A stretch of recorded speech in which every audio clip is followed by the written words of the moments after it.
Craigslist is a popular website. It's typically used to buy items or services. But for Phillip Markoff, this was a tool that allowed him to commit crimes while living a double life. Friends and classmates would later describe him as serious, well-behaved, and active in extracurricular activities. And his teachers said that he was academically brilliant. No one could have predicted that beneath a well-bred exterior lurked the dark mind of a calculated killer.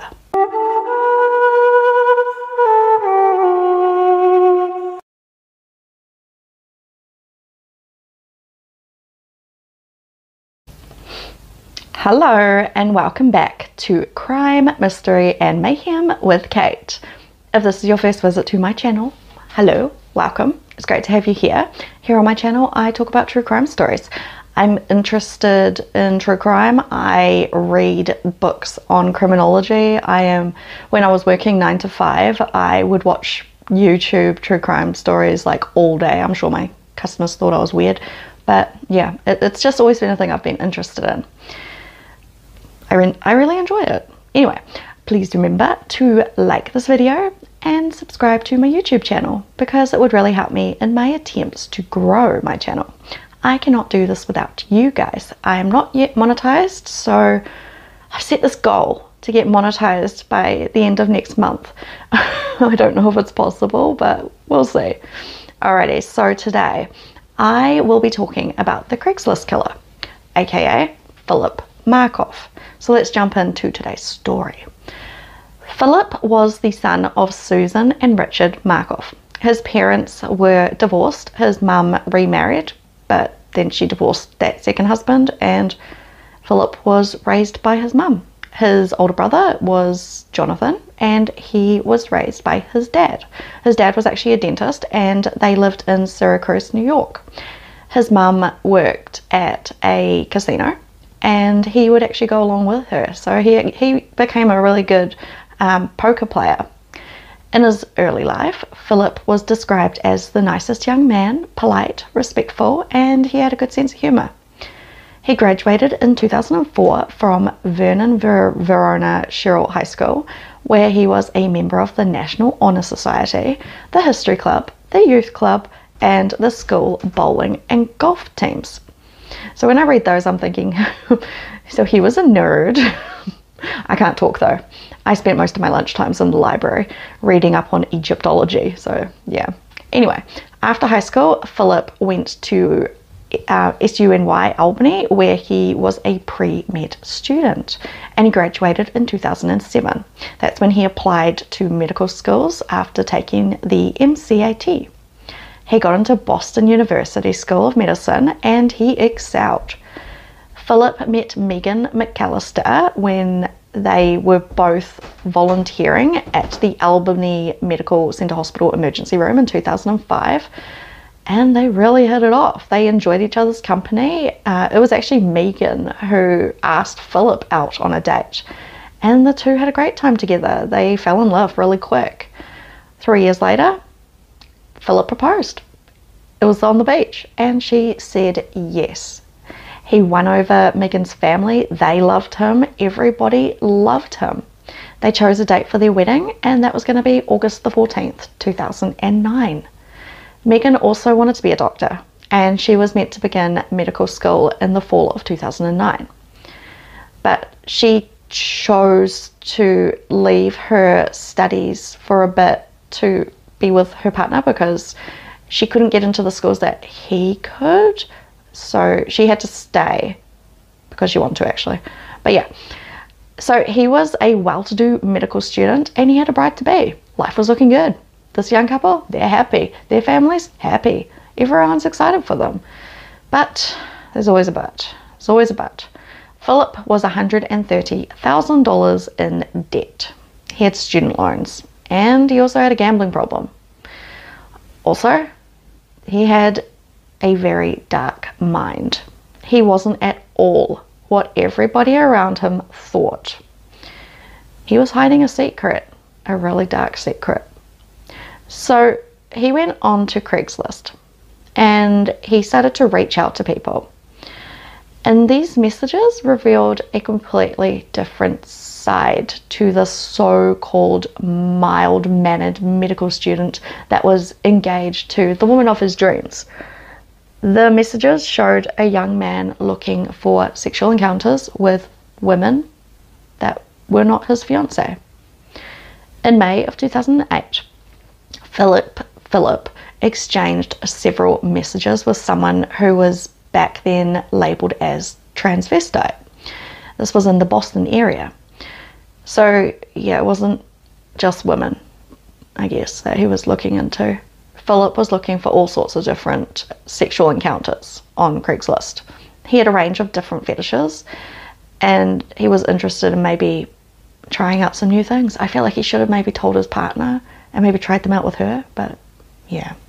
His search history on his computer showed that he was looking at bondage, escorts, transgender, etc., etc. He also used a BDSM site in the trans subgroup, and he posted about his desires to wear a collar, a leash, and he wanted to dress in women's clothing. Excuse me. So while he talked to different people online, he was also sending them nude pictures of himself.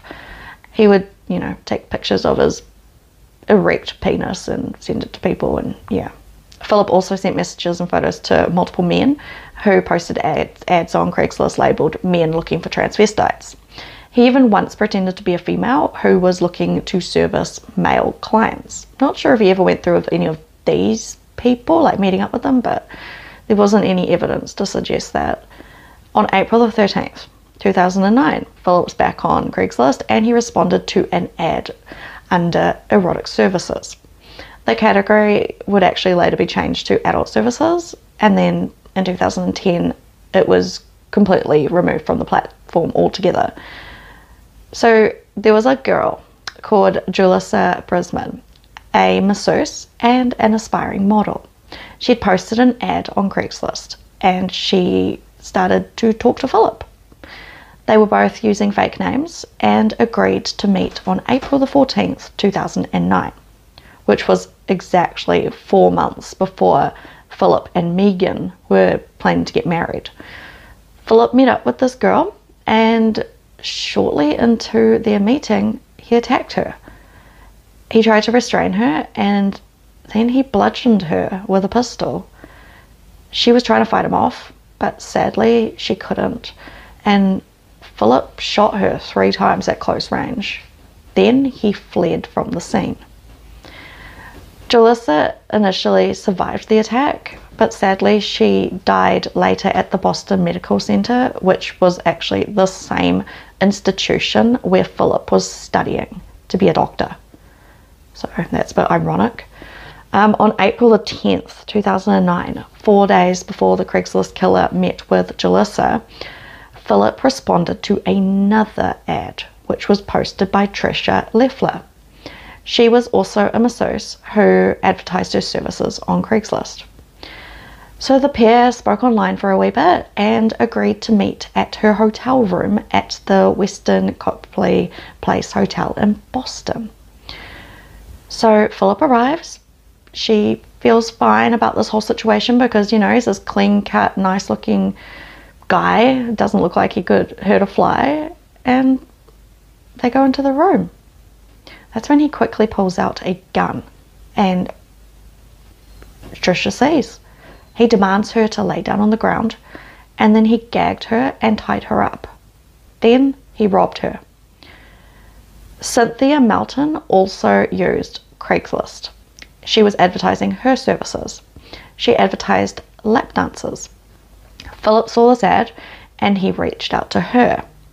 They had a brief chat online and they agreed to meet up. This was only 2 days after he killed Julissa. His crimes happened in a really short time frame, and he was sloppy. Police were looking into the crimes and they easily linked them together as being committed by the same person. Like, he was just unbelievably sloppy. Plus, he was meeting women in hotels. There is a shit ton of video surveillance in those places, and police could see him on the tapes. I mean, come on, man. The media ended up calling him the Craigslist killer, and his crimes were all over the news. Everyone could see it. People were scared. Okay, so back to Cynthia. Phillip showed up to Cynthia's room, and she let him in. He didn't seem like a threat. Just this, you know, like I said, clean-cut, nice-looking white guy who doesn't look like he could hurt a fly. But not long after being in the room, he pulls the gun on her. He made her get down on the ground, and he tied her up. Then he asked where she kept her cash and her credit cards. Apparently, this is what he said to her. He said, "Don't worry, I'm not going to kill you. Just give me the money." Apparently, he actually said to one of his victims that he's just broke and just needs the money. Then the attack was interrupted because Cynthia's husband was actually downstairs and he had been calling her, because usually she would answer the phone to let him know that yeah, everything's all good. This, you know, the client's here, everything's fine. She wasn't picking up her phone. Husband walks in. Phillip's already panicking because the phone wouldn't stop ringing. And this guy, like, comes in, the husband, and Phillip is like, whoa. There's a tiny bit of a scuffle. Phillip pulls his gun out. The husband runs. And yeah, Phillip runs as well. So anyway, the police are closing in on them. Like I said, he was sloppy. The police started to follow Phillip. That's right. People were calling in saying, hey, I think it's this guy. It was the security camera footage, cell phone activity, and email evidence that eventually led police to suspect Phillip, and also the calls. He was the one responsible. He was arrested on April the 20th in Massachusetts while he and his fiancée were on their way to Foxwoods Casino in Connecticut. So both Phillip and Megan were taken in for questioning. Phillip wasn't giving them anything. He wasn't giving them any answers. He was just like, no, I didn't do it. They started doing a search of the apartment and they found a lot. They found cash, plastic ties, and women's panties. Yeah, so this creep was keeping his victims' panties. Crucially, they also found a hard drive that contained messages responding to Julissa's Craigslist post. Megan, his fiancée, appeared completely shocked about this whole thing. She was in denial. Even though the facts were there, they were telling her, this is what we have. And she's like, no, there's no way. She couldn't understand why the police were going after her fiancé, who in her eyes was the perfect gentleman. Love is blind, I guess. I mean, he's in his second year at med school. He wants a career to help people, right? Why would he go out and deliberately hurt these women when he's training to be a doctor? Doctors are meant to help people. They're meant to be kind. Megan, she was just not able to believe that her partner was responsible for these horrible crimes that were all over the news. She told police this. Eventually, she was free to go, and she went back home to her parents' house for support. She couldn't go back to her apartment. It was a crime scene. Well, not a crime scene, but it had, they were going through it. They were doing forensics. Megan actually spoke to the press, and she said, "What has been portrayed and leaked to the media is not the Phillip Markoff that I know. To me and my family, he is a loving and caring person, and in the eyes of the law and Constitution, he is innocent until proven guilty beyond a reasonable doubt." That's true, but my goodness, there's so much evidence. I just can only hope that the criminal justice system will not be overwhelmed and persuaded by what is being put forth in the media. So that's what she's saying. My fiancé's fate should not rest in the court of public opinion, but rather in the court of law, which is fair enough. A law enforcement official said that Phillip's fingerprint was actually found on a wall of the Holiday Inn Express in Warwick, where a stripper from Las Vegas was tied up and held at gunpoint by a man that she met through Craigslist. So there you go.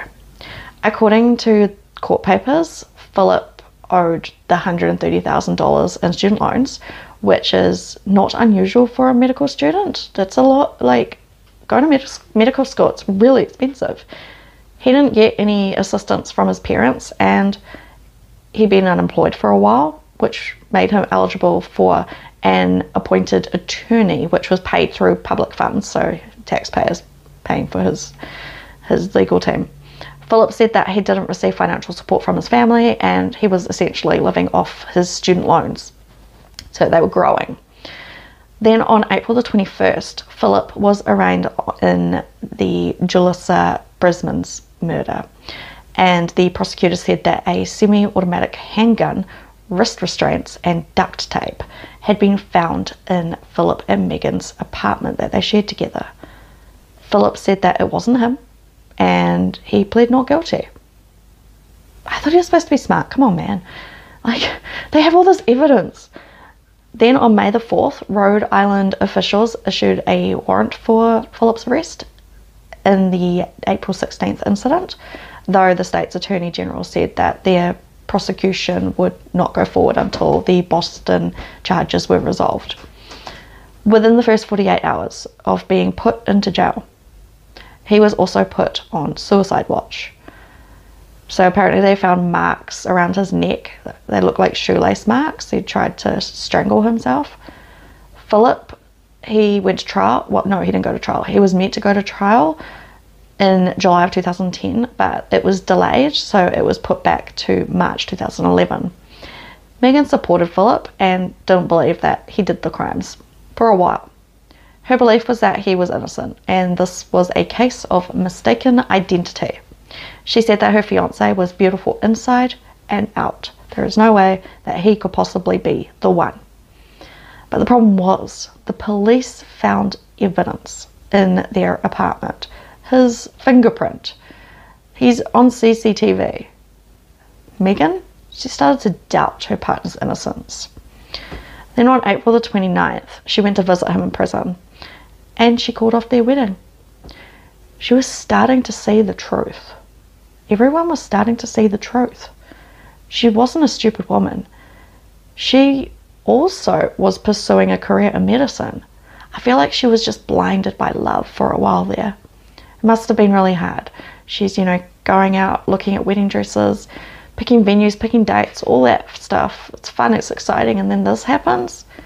Then on June the 11th, Megan visited Phillip again, and this time she told him that she would not be coming back. This was it. They're done. This destroyed Phillip. He loved her. He was a horrible person who harmed many women, but he genuinely loved Megan. And after she said that she probably wouldn't be seeing him again, he went on to make several suicide attempts in prison. So he was on suicide watch, and at various times he was in the jail's psychiatric unit. Then on August the 15th, 2010, 1 year and 1 day after his wedding was to have taken place, Phillip was found dead in his cell. He succeeded in taking his own life. He'd used a knife that he made from a pen and a piece of metal to cut arteries in his ankles, legs and neck. He knew what to do, training medicine. And he had also swallowed toilet paper and tightened a plastic bag over his head. Also, he'd written his former fiance's name and their pet names for each other in blood on his cell wall. There were photographs of the two of them scattered about. He was looking at pictures of her before he did this. Sad, but the virtual footprint the Craigslist killer left behind which would eventually have brought him justice. They can't do it now. He'd left messages recorded by email providers and IP addresses visible to Craigslist each time someone made a post, and using this information, police, they were able to determine that the messages responding to these ads had come from an apartment in Boston. The police had more than crumbs from the internet. They had CCTV footage. So they're staking out the apartment. They identified the IP address, and they were waiting outside the apartment for Phillip to come out. They saw the guy and they were like, yeah, we've got the guy. He was a striking resemblance to the man that the police had caught on camera. So the prosecutor said that the suicide was unfair to Julissa's family. which is so true. Her family have now been deprived of their day in court, to bring their daughter's killer to justice. They wouldn't be able to look her killer in the eye and tell him the pain that he has caused. Just to steal like a couple of $100. I mean, come on. Phillip was a clean-cut young man. You'd expect he, wouldn't be the type. But he was leading a dangerous double life. I mean, a week of just attacking women. What the hell's going through his head? Phillip has been described as popular and involved in student activities, including the youth court and history club. He was also good looking and stood out from many of the boys his age, or guys his age. He was brilliant. He was smart. He stood 6'3".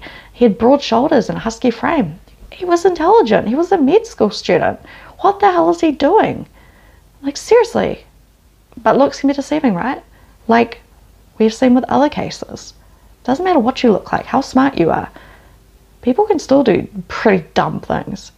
Ted Bundy, he was handsome, but he did some freaking horrific crimes. So we should not judge by how somebody looks.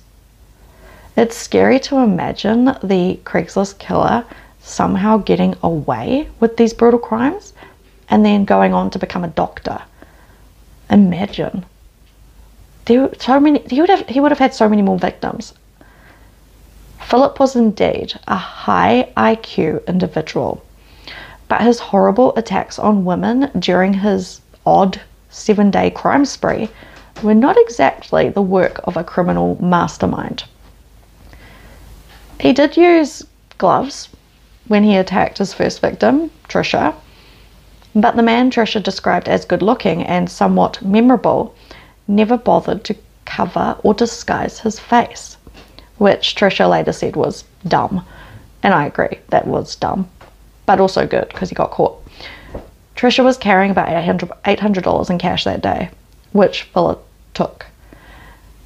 And he also took her very traceable credit cards. He also took off his gloves. Yeah, so when he was cutting the room's phone line, he took his gloves off. He also touched 3 pieces of duct tape with his bare hands that he used to put over Trisha's mouth. This left fingerprints. He's touching everything. I thought this guy was supposed to be smart.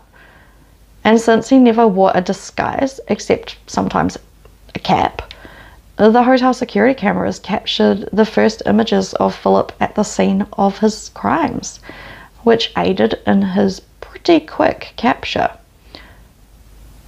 So the Boston Police Commissioner, Edward Davis, said that Phillip had all the signs of a sex offender. He might not have essayed his victims, but in his short crime spree, a week, the behavior was escalating. It could have turned into that. He took their underwear. Yeah. So apparently he took like 2 pairs of each victim's underwear, and they reckon it was to save it as like, a remembrance of his crime. But more relevant to the possible sexual nature of these crimes, hidden under his mattress, the police found 16 pairs of women's panties. Some were carefully rolled inside of socks. And neither the socks nor the entire trove of women's underwear could be traced to the existing crime spree. So who were these women? This led investigators to wonder, were there more victims? Unidentified victims? This is a mystery that remains unsolved. Maybe the women just never reported their assaults. I guess like some sex workers don't, because they're scared. They're scared that the police might charge them for being sex workers. It's really sad, but it's true.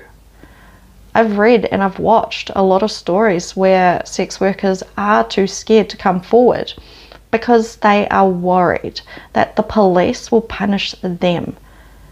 And you know what? It does happen. More than we would like to admit. There are sex workers who have come forward and they've ended up being locked away because they're prostituting themselves and it's illegal, even though they are the victim. I feel the police need to maybe be a little bit more lenient when dealing with a sex worker who's been assaulted. I mean, she is a victim. Her body has been abused. Come on. They need to show a bit more compassion, in my opinion. Also, on a completely different note, Phillip was known for setting up all-night poker games, and he earned a reputation for being really good and a really serious player. Sometimes people said that he was too serious and that he wasn't a very good loser, so he'd get a bit of a temper on him. Even after his arrest and incarceration, he organised jailhouse poker games. Phillip, he loved the rush of gambling alongside his impulsive, violent behaviour. Maybe it's just a matter of mere coincidence. He likes the rush of things. Don't know. According to a Polish study, incarcerated men with a diagnosis of pathological gambling are characterized by psychopathic personality disorders, alcohol problems, and criminality. Also, it's amazing how many infamous maniacs maintain long-term relationships, right? Despite their very busy extracurricular activities. I mean, Ted Bundy again. He had a live-in girlfriend, and eventually he had a kid. He was a dad. The Green River Killer, he was married 3 times. Like, they're living normal, well, somewhat normal lives. Even a chilling professional hitman like the Iceman had a spouse and 3 kids at home. The Craigslist killer lived his double life in the same sort of way. He met fellow pre-med student Megan McAllister and they became college sweethearts. They're going to get married. They're in love. They got an apartment together. Like, everything just seemed normal, but it was not. What's normal though? Prosecutors said that Phillip used the ID of a man called Andrew Miller to purchase a 9mm firearm. They also took his fingerprint. But after he struck Julissa in the face with the weapon and then shot her point blank 3 times, the highly educated med student, who went to some lengths to conceal that he owned the gun in the first place, like, come on, he didn't bother to get rid of the weapon. When police eventually searched his apartment, they found the weapon. It was tucked neatly inside a hollowed out copy of the medical reference textbook, Gray's Anatomy. Yeah, so he cut out the papers and put the gun in there and hid it. The investigation revealed that he had driven to New Hampshire to purchase this weapon while his fiancée was away. Also, they found the bullets for the gun sellotaped behind their dryer. So the Bureau of Alcohol, Tobacco and Firearms was even able to match Phillip's prints to receipts for this weapon, as well as those found at the scene of Julissa's murder. Also, just before his death, Phillip remained so obsessed with his former fiancée that he had written her name in blood all over the wall, like I said. Like, yeah. The jilted killer had also created a ghoulish shrine to his former partner, and his body was found with the photos of Megan just like fanned out on a small table on the floor in his cell. Phillip's ego also wouldn't let him admit to his crimes. Like, during a lengthy interrogation after his arrest, the med student insisted to detectives that he could not even remember when he was last on Craigslist. He told the police, "I'm listening to what you're saying. It just doesn't really apply to me. You're just telling me a story. I don't have anything to add to it." He was just like, I didn't do it. And he went on to issue a flat-out denial. So he said, "I didn't tie up and rob anybody. I don't really know what you're talking about." He reckoned that he never watched the news or read newspapers. Come on.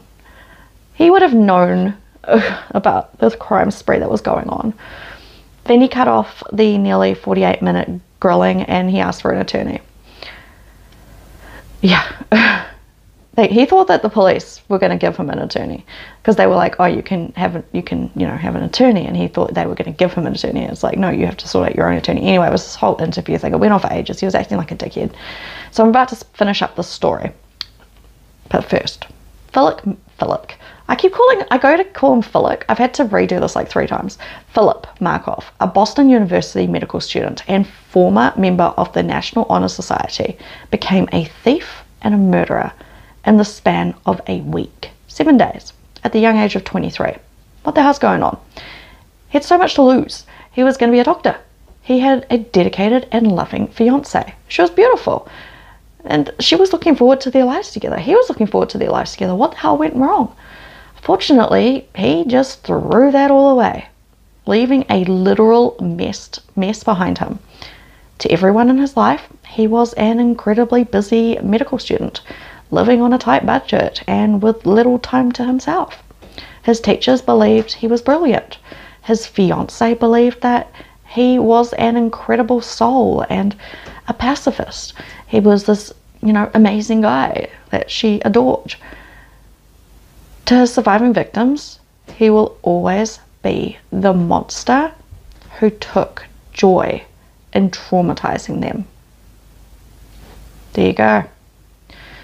So, that's a bit of an interesting story. Oh my goodness.